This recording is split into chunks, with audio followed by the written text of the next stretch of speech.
Na področju odpadkov je izjemno pomembno povezovanje strok, različnih dejavnosti, znanj in tudi izkušenj. Tako na primer odpadki iz kemijske industrije ali pa iz termoenergetskih objektov, levarn, jeklarn lahko predstavljajo odlično surovino za uporabo v gradbeništvu. Podobno velja tudi v primeru gradbenih odpadkov, ker tudi ti predstavljajo odlično surovino za uporabo v gradbeništvu. Gradbeništvo ima velik vpliv na okolje in proizvede tudi velike količine gradbenih odpadkov.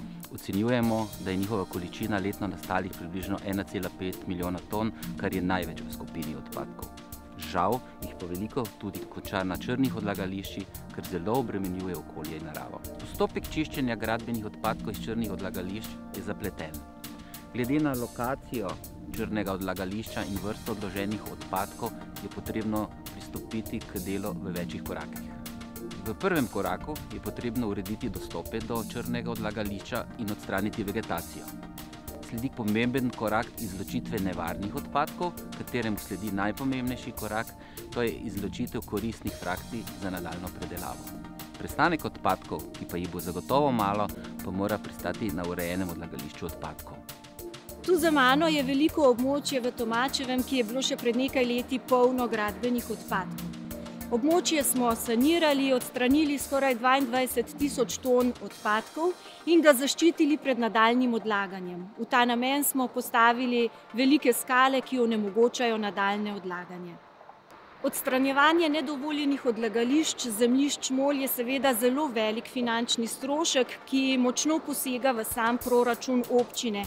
Zato smo v letu 2007 ustanovili okoljski sklad, kamor se stekajo sredstva iz različnih virov in ki jih lahko uporabljamo za odstranjevanje starih bremen, ki ne le, da vplivajo na stanje okolja v mol, ampak hkrati tudi na zdravje ljudi. Po ustanovitvi okoljskega sklada smo se nedovoljenih odlagališč odpadkov lotili celovito. Odstranjevali smo predvsem gradbene in azbestne odpadke, ki prevladujejo, in v zadnjih 5 letih odstranili preko 80.000 ton gradbenih odpadkov in skoraj 600 ton azbestnih odpadkov.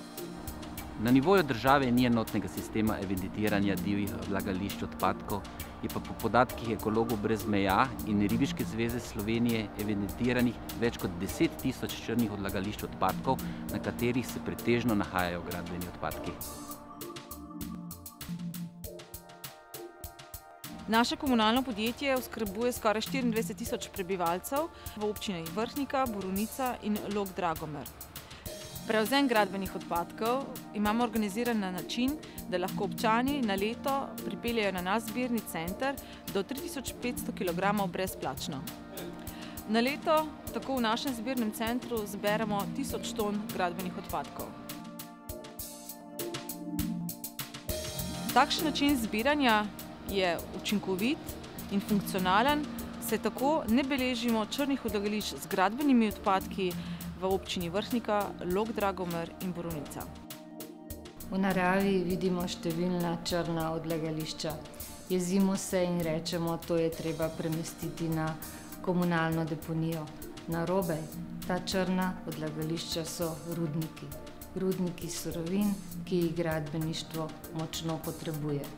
Direktiva Evropske unije in naši predpisi nam narekujejo, da je do leta 2020 potrebno predelati najmanj 70% gradbenih odpadkov, tudi tistih iz divjih odlagališč. Na divjih odlagališčih najdemo tako različne betone, opeko, strešnike, keramiko, les, včasih celo asfalt. Te materiale mi lahko predelamo na neki primerni drobilni napravi in iz odpadka dobimo gradbene proizvode, dobimo reciklirane agregate.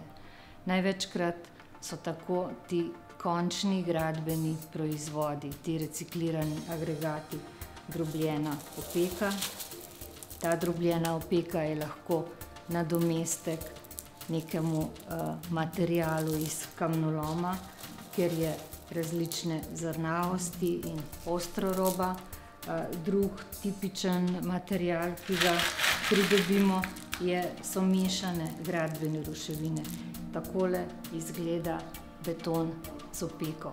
Je sicer malo nenavaden na pogled, ker je rdečkast, ampak to je edina razlika v pogledu trajnosti in funkcionalnosti takšnih betonov. Lahko rečemo, da so povsem primerljivi s tradicionalnimi betoni. Nov predlog okoljskega akcijskega načrta do leta 2050 predvideva, da bosta naša blaginja in družba temeljila na inovativnem krožnem gospodarstvu, kjer se ne bo nič zavrglo.